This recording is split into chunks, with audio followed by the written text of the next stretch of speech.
Nobody really teaches you this, but most people who look like they're building wealth are actually just getting better at being stuck. They're saving a little, they're working a little harder, they're investing a little bit. But if you zoom out 5 or 10 years, they're still trading all of their time, energy, and happiness for a slightly nicer version of the exact same life. It's like painting the walls of a sinking ship.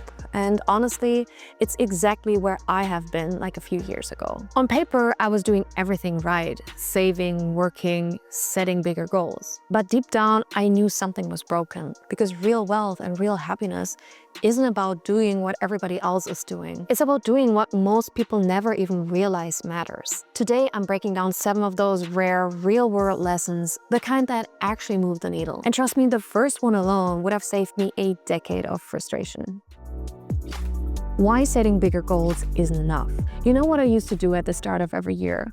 I'd sit down and write a long list of goals. Save $10,000, get back into shape, finally start my own project. And for the first few days, I would be on fire, buying planners, downloading apps, writing lists. I felt so productive for just setting the goals. But 2 weeks later, nothing. Life got busy, my old habits kicked in, and that notebook full of dreams buried at the bottom of a drawer. And that's when I realized goals sound powerful, but goals alone are basically just wishes. Because when life happens, stress, deadlines, tiredness, you don't rise to the level of your goals.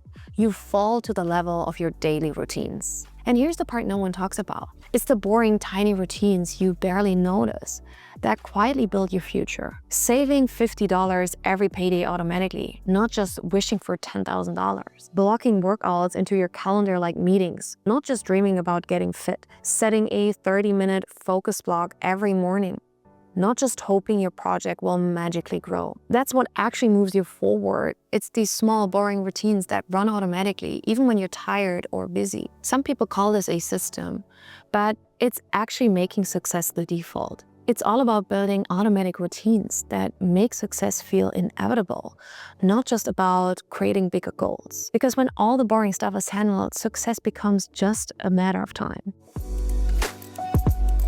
When I was working my first job, something strange hit me. Every Friday, the whole mood would shift. People would light up just talking about what they were going to buy. New sneakers, a big night out, maybe even a weekend trip they couldn't really afford. And honestly, it makes sense. If you're grinding all week, you want to feel like it meant something. But here's what hit me harder than anything. We weren't building anything. We were just working to survive another week. And that's when I realized that the people who stay broke and the people who build wealth are playing completely different games. Workers think in days and weeks. Entrepreneurs think in years. And investors think in decades. And it's not just motivational talk. As Naval Ravikant says, all the returns in life, whether in wealth, relationships, or knowledge, come from compound interest. And compounding only works if you're playing long-term games with long-term people. If you're addicted to Friday wins, you will always feel stuck. But if you can build systems that pay off after a year or even 5 years, you're playing an entirely different game. Because the truth is, you don't just need patience, you need to build something during that patience. Stretching your timeline is like buying yourself an empty field. But unless you plant the seeds, work the soil, and protect it through every storm, you'll end up standing in front of an empty field 5 years later and wonder what went wrong. Wealth doesn't just come from waiting, it comes from what you build inside the wait. And once you truly get that, every hour you spend and every decision you make starts to change. You stop surviving for Fridays and you start building something that could outlive you. But even then, stretching your timeline and working hard won't be enough if you miss the next hidden factor. Let me ask you something. When was the last time you sat down to work on one thing? Really only on one thing, without checking your phone, without opening another tab, without thinking about 20 other things you still need to do. Exactly. Most people can't even remember the last time. We live in a world that's desperate to fracture our attention. Apps, ads, endless notifications. Everything is designed to steal just a few seconds here and a few seconds there until you don't even realize how much you've lost. And the worst part, most people don't even know that they have a focus problem. They think it's a motivation issue or a time management issue, but the real problem is they're lacking focus. Here's a different way to look at it. If you just spend 1 hour a day in real deep focus, no distractions, you'll stack up over 300 hours of pure mastery in a year. But if your focus leaks, if you're checking your phone, refreshing your tabs, responding to random messages, you'll barely rack up 50 hours of real progress. Now, stretch that out over 5 years. One path makes you world-class. The other leaves you feeling as if you haven't done anything, although you worked so hard. Focus isn't just about productivity, it's also about compounding. If you master focus, you master everything: skill building, wealth creation, business growth, even happiness. It's not about doing more, it's about doing fewer things, but better. But even if you sharpen your focus, there's one mindset trap that can silently kill your entire progress if you're not careful. You know how when you first learned how to ride a bike, you didn't read 5 books about bicycles first? You didn't make like a full 12-month strategy plan. You just got on the bike, wobbled a little bit, crashed into a bush, and that's how you actually learned it. If you had waited until you knew everything about biking, you'd probably still be standing there 5 years later watching other people fly by. It's the same with money, it's the same with building a career, and it's the same with designing a life that you actually want. Small failures and fast failures are what buy massive success. Most people spend years trapped in planning mode. They think they need more time, more research. They think they need to be ready. But the truth is, ready is a myth. The people who move early, even if they crash a little, they learn faster, they build resilience, they create momentum while everybody else is still overthinking. Fail small and fail fast, because the cost of waiting, it's not just time, but it's opportunities. And yes, it is uncomfortable, but so is standing still for years knowing you went nowhere. So failing is not reckless. It's strategic. It's how real progress is made. But even if you move fast and even if you build momentum, there's one other thing that you need to protect more than anything, and is rarer and more powerful than money.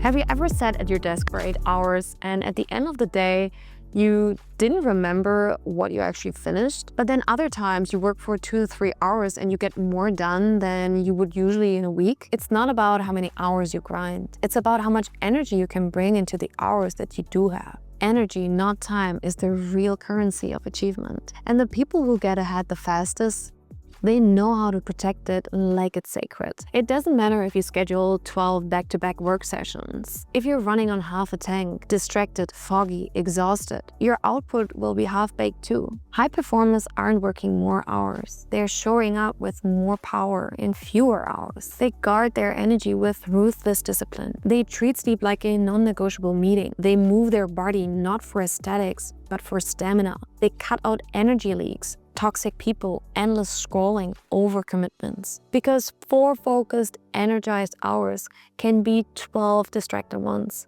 every single time. If you want to build wealth, freedom, or just a better life, stop asking, how can I manage my time better?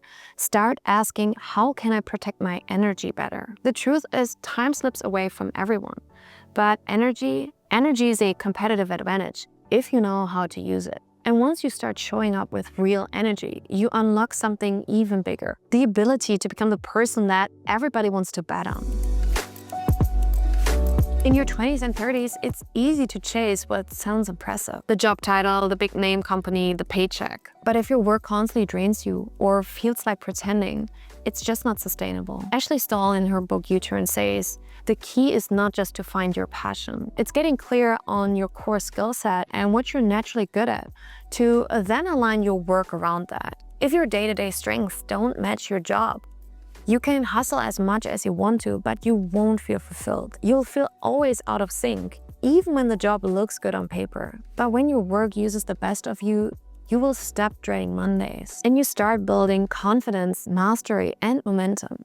So ask yourself, what do people come to me for naturally? When do I feel most energized at work? Where am I forcing something that doesn't fit? You don't have to make a dramatic leap tomorrow, but course correct early and you won't wake up before 40 wondering how you got so far off track. Because when your work matches who you are, you won't burn out chasing success. You grow into it. But even if you're in the right role, none of it will matter if your relationships and health are running on empty.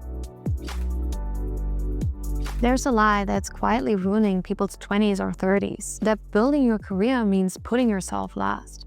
But real wealth, it includes feeling well, not just earning well. You can build all the net worth that you want, but if your body is wrecked, your mind is foggy, and your friendships are fading, what are you actually building? Success that costs your health isn't success. So start small. Move your body. Even just a daily walk clears mental fog like nothing else. Protect your sleep like a meeting with your future self. Make space for the people who energize you, not just network you. Because wealth isn't just your income. It's your energy, it's your mindset.